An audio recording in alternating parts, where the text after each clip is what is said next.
Hello, everyone. So, these are obviously at the end of the season, everything is fast and furious. It's unfortunately, I don't think it provides the proper amount of time to at least have a in my opinion a good way of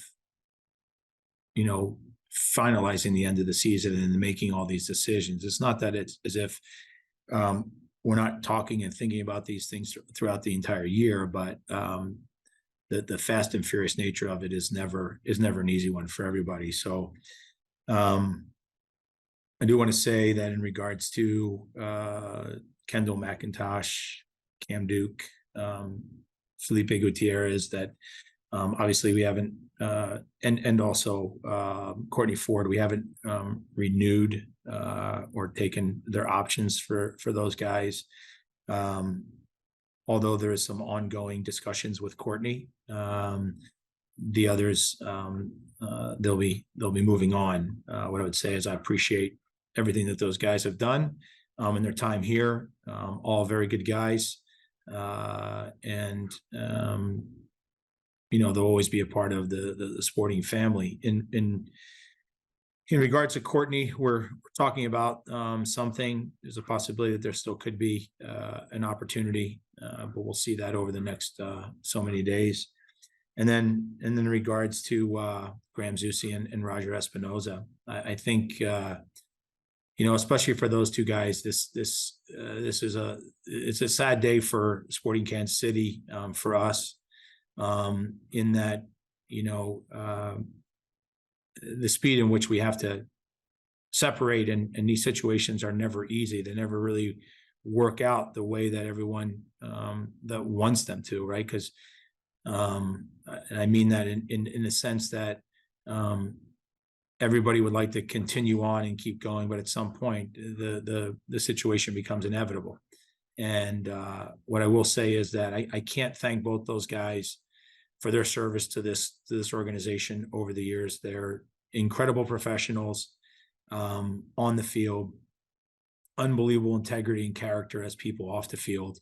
They have just been, two players that I spent almost my entire time here with, and I feel like the relationship is more than just a coach and a player, and vice versa. At times there was situations where I could just look at them and they knew what I was thinking, and vice versa.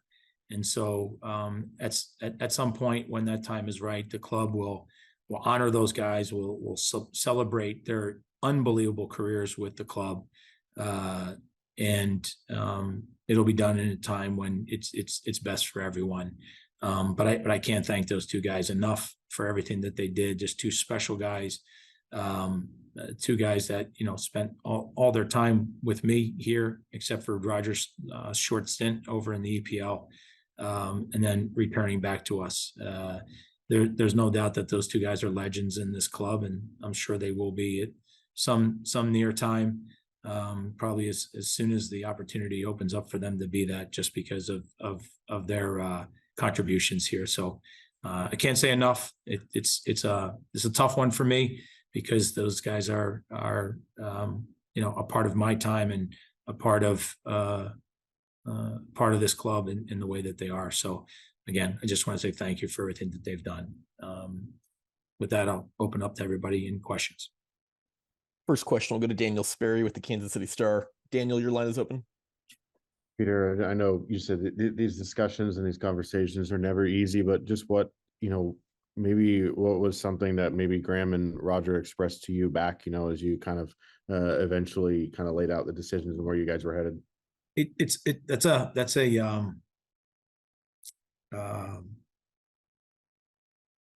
It's something that I don't want to speak for them. I think that their comments that they said to me should be spoken by them, not by me. I can only tell you what I said to them. Again, the conversations are never, it's very rare. I've had one player in over all the years that his situation worked out the best, and that was Jimmy Nielsen. Jimmy Nielsen won the MLS Cup, and basically the next night, he walked out as a god and a winner, and he was the captain, and he hoisted the trophy at the parade down in Union Station, and he basically retired on stage, and not many people get a chance to do that. And so he did. Outside of that, all these things the timing is just never works out the right way. Even the fact that we couldn't, we're playing our last game, it's away from home, and those guys didn't have a chance to feature, on the field in that stadium. And that part is, unfortunate. And I wish it could be different from that point of view, but I'll let them speak for themselves. And then just kind of in general, it seems with them on their way out, it's a bit of a changing of the guard, at least the old guard there. Are you looking to get younger in the offseason as a whole? Like, what's kind of the overall direction as you look at the roster as it stands that you think this club needs to move? I think there's, somebody sets out and makes a comment or an opinion about our roster. I just think it's interesting when somebody uses that, whether our roster needs to get younger or older, or what needs more experience, or look, every roster is made up of a lot of different components. I call it the three classes. You have the rookie group, you have the guys now that have sort of found this to be a career, and then you have the veterans. And our team is made up of that. So we're going to improve in positions that we think that we need to. We're also going to work and continue to help progress some of the other players that we do have on our roster to start being able to take more responsibility throughout the course of the season and playing. And we'll work towards that as well. So it's a combination of all those things. But we didn't suffer because we had some older guys on the field. We didn't. We've actually done really well with those guys over the course of the years, and there's been a lot of success there. And so I don't agree with that. With the comment of younger, I just don't see it that way. I want to go with the best players I can find that fit financially into our cap to help us be successful. That's what we're going to keep doing. Our next question will go to PJ Green with Fox 4. PJ, your line is open. Peter, you talk about improving some of those positions. What positions are you looking to improve the most first starting out? Well, with Kendall moving on, we're going to have to find another goalkeeper. We have Logan and Dembe out probably for at least half the year. So we're going to have to find somebody in the back line. We're going to have to find another central defender as well. We're going to have to find some players in the middle of the midfield still. And I still think we need to improve in our attacking side of the game as well. And I'd say that there's some players that potentially could come in that would be coming in as starters, and there's other players that we need to improve the bottom of the roster with. We need more from some of those guys that have been here or in those positions. We just need more from them. Next question will go to Thad Bell with the Kansas City Soccer Journal. Thad, your line is open. Hey, Peter. With Graham and Roger going out, it'll leave a little bit of experience and leadership. I don't want to say void, but you'll be missing that leadership and that experience there. Who do you expect to be stepping up? So you're not on the old thing. You're on the experience thing. Okay. I was just looking to see who you thought would be stepping up to replace them in that regard. Well, I think you have to be fair. You got your captain, Johnny Russell. You got Tim Melia. Daniel Shallowy has matured immensely. Fontas, Rosero in his own way. I could keep going. There's a lot of guys, and these are the moments, when there is a changing of the guard in those situations. It's opportunities present themselves now, and some guys step into those positions and some guys you bring in step into those positions. It's for the taking. Every year it's that way though. It's not different only because those guys are out, because other guys are leaving at times and spots are opening up. So it's always available.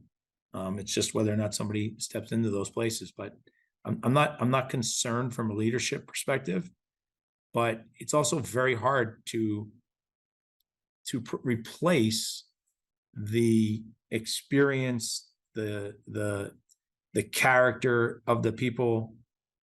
When you talk about a Graham Zusi and a Roger Espinoza, it's hard to replace those types of people. I spent 15 and 14 years with those guys.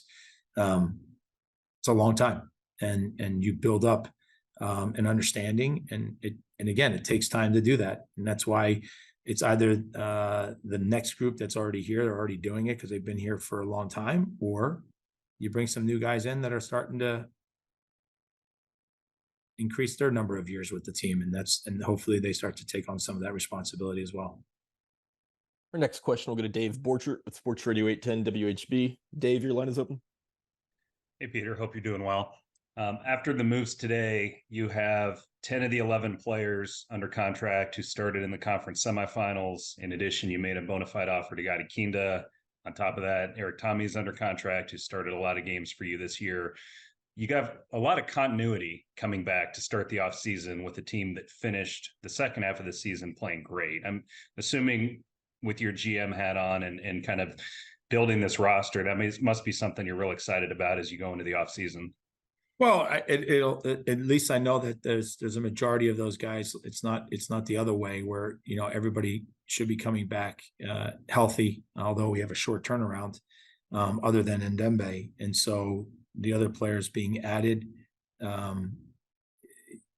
It's good to know that we're adding some players that will bring in some freshness as well to the team. But I would agree with you. I think having all those other players under contract and having that continuity is important. And it's been something that I've always tried to do from year to year to try to keep a strong part of that within our team from year to year. I think that's to not have a big drop off. That's what you want to do. And that was an objective of ours. Next question will go to Harold Kuntz with Fox 4.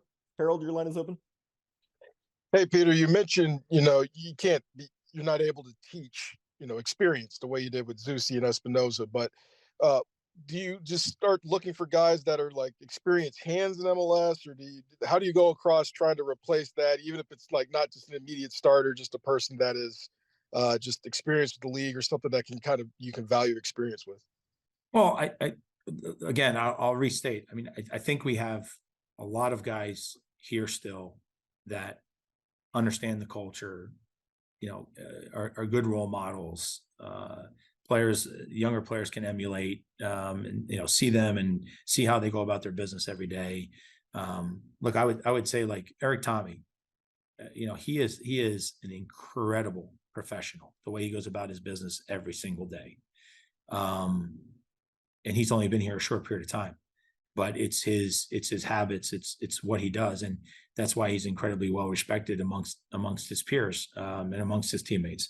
And so we already have a lot of those guys within the team. I do think the other thing is, and I'm not sure if you're referring it to this way or not, but I guess I'll make the connection and say that there is no doubt when we are looking to improve the team, we for sure try to look with inside of our league of guys that are already performing here, have already been through a significant adaptation period on the style of play within the league, the physicality of it, the climate, the travel, all the things that we talk about every year with new players. It's always good to try to look within the league to try to find what it is that you're looking for here within internally first. And then if you can't find it or you can't get a deal done, then you go outside. And for sure that we are doing that. Our next question will go to Nate Bukaty with Sports Radio 810 WHB. Nate, your line is open. Hey, Peter, I'm remembering back to a time I believe you told me that you would always have this image when you thought about Paulo Nagamura's career of that bandage on his face and him yelling to the crowd after the Open Cup game because it embodied what you thought of him as a player, and maybe also what that represented about the team. I'm wondering if there's any specific moments from Roger and Graham's time with you that you'll like that snapshot's going to come to your mind right off the bat when you think about those guys. Well, with Roger, you see that picture behind my thing? I have it behind here. You see that or no? Can you guys see that? That was our first. Can you see that? That's him pouring a Gatorade jug on top of me after we won the 2012 the first cup. I remember, I remember that, but I would say probably the most significant thing for me there's a lot of things, okay, but probably calling the league about Roger when I first came in 2007, and I went to the Final Four, and I called the league immediately about Roger, and I said, "Hey, this guy, you guys got to give him a Generation Adidas contract." And they said, "It doesn't work that way." And they went on to tell me that, we're not going to basically just take your word for it. We'd have to throw it around to a bunch of coaches. And so I was kind of a little bit dejected, went back, watched the game. And this was like 15 minutes into the first game on Friday. And so I called the league back. So whatever, there's a day break in between Saturday. Now Sunday comes and 15 minutes starts the game again. I'm watching Roger and I'm like, this is crazy. I already sent them the name, haven't heard back. They came back to me and said, yeah, we talked to a few coaches and we're probably not going to do that. I said, I don't understand that. I said, it makes no sense. I said, I have 2 first-round draft picks. I said, I'll pick him with one of those 2 first-round draft picks, 100%. If he's still available and I have a pick ready, I'm picking him. And they said, well, you guarantee us that? I said, yeah. So next thing you know, they're talking to him about a Generation Adidas contract. And, if I'm not mistaken, I picked him at 11th or something because that was the other pick we had. And, I believe that's history after that. And I knew it's like, you just know when a guy is a player, and it was really simple. And then Graham, I remember watching him in the Final Four as well. He scores his free kick. He's playing attacking midfielder, but his energy in the game and his technique was fantastic. And it reminded me of a guy that I had played with in college. And he had a lot of the same qualities, and I respected that guy. And same with Graham.